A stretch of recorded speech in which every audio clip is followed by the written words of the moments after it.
Let's travel beyond the surface. Long before Waze rerouted traffic and Google Maps showed you the fastest way to brunch, there was another kind of map. One that didn't show you where to go, but how to get there with your dignity intact. This is the story of a different kind of GPS, not one powered by satellites but by survival. A slim green guidebook passed between glove compartments and gospel choirs, a lifeline for Black families trying to vacation, migrate, or move freely through a country that always didn't want them free.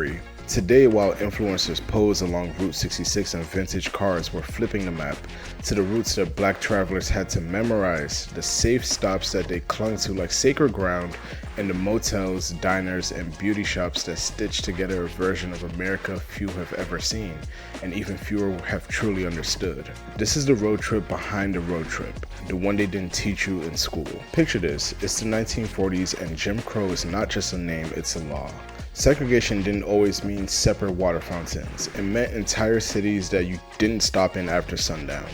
It meant no rooms in the inn, and not because they were full, but because you're not welcome. Enter Victor Hugo Green, a postal worker in Harlem, a man whose job was literally about delivering people's lives through routes dedicated to deliver something different. In 1936, he published the first edition of the Negro Motorist Green Book, a compact directory of hotels, gas stations, restaurants, barbershops, and even private homes where Black travelers could stop, rest, and refill without humiliation or harm. It wasn't just a guidebook, it was a manifesto of mobility. The Green Book was self-published, modest at first, limited to New York, but it grew fast. By the 40s and 50s, it covered all 48 contiguous states and even parts of Canada, Mexico, and the Caribbean. It didn't just suggest places to go, it told you where you could go, and more importantly, where not to. Route 66, beautiful, yes, but for Black travelers, it was also known as the Jim Crow route. The Green Book turned that hostile stretch into something else, a path with pit stops. Safe havens like the Lincoln Hotel in Los Angeles, Pasco's in Atlanta, and Hotel Teresa in Harlem,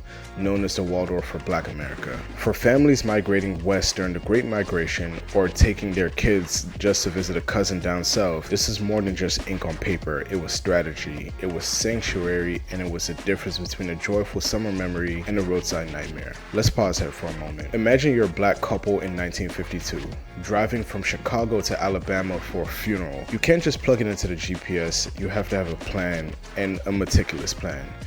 Pack extra food in case restaurants won't serve you, carry extra gas because not every station will, and your route is layered with contingencies. The Green Book isn't just helpful, it's your only reliable co-pilot. And yet, amidst the fear, there was community. Some Green Book stops weren't just hotels or diners, they were people's homes. Families who opened their doors to strangers, trusting and trusted. These homes were whispered about through church groups, barbershop banter, and beauty shop curls. Your cousin knew someone in Tulsa, your deacon's niece had a room in El Paso. The Green Book was the network before the internet. In these places, they were full of life, not just survival. The motels had music, the diners served peach cobbler with the side of local gossip. In these small spaces, joy bloomed. Black travelers shared stories, passed plates, and even sometimes danced before heading back on the road. But let's talk about the routes. There was no single Green Book route because every trip was its own equation, a set of variables shaped by who you were, where you were going, and how safely you could get there. But certain corridors became arteries to Black travel. From New York to DC to the Deep South, many followed what's now known as I-95. The Green Book version carved through safe cities like Baltimore and Richmond, relying on places like Booker T. Washington Hotel or trusted barbershops that doubled as rest stops. The Great Migration route westward from Mississippi, Alabama, and Georgia up to Chicago, St. Louis, and Detroit became another essential path. For many, the endpoint wasn't just escape, but arrival. Cities with jobs, with community, with less overt but still ever-present racism. California, with its warm promise of opportunity, saw Black travelers take long, hot drives across the Southwest. The Green Book led them through Phoenix, Albuquerque, and finally into Los Angeles, where Central Avenue was pulsing with jazz, Black-owned hotels, and the sound of new beginnings. Even now, you can still trace the echoes. Some buildings still stand, long since shuttered but still full of memory.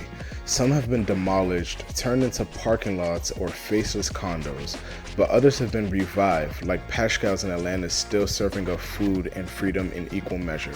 The Green Book didn't just map geography, it mapped a psychological landscape, because travel for Black Americans was never about leisure, it was about proof that we can move, could dream, could reach across a country that still tried to keep us still. The guide itself said it best. There will be a day in the near future when this guide will not have to be published. That is when we as a race will have equal opportunities and privileges in the United States. That line is sat inside every Green Book like a quiet prayer. But here's the thing though, that prayer wasn't fully answered. Not then, not now. Even after the Civil Rights Act of 1964 and the official end of the Green Book's print run in 1966, many of the dangers that Black travelers faced didn't magically disappear. Sundown towns still lingered. Discrimination at hotels and restaurants simply went unspoken or unprosecuted. And today, while we have platforms like Airbnb or Yelp to make it look easier, bias still tags along in the backseat.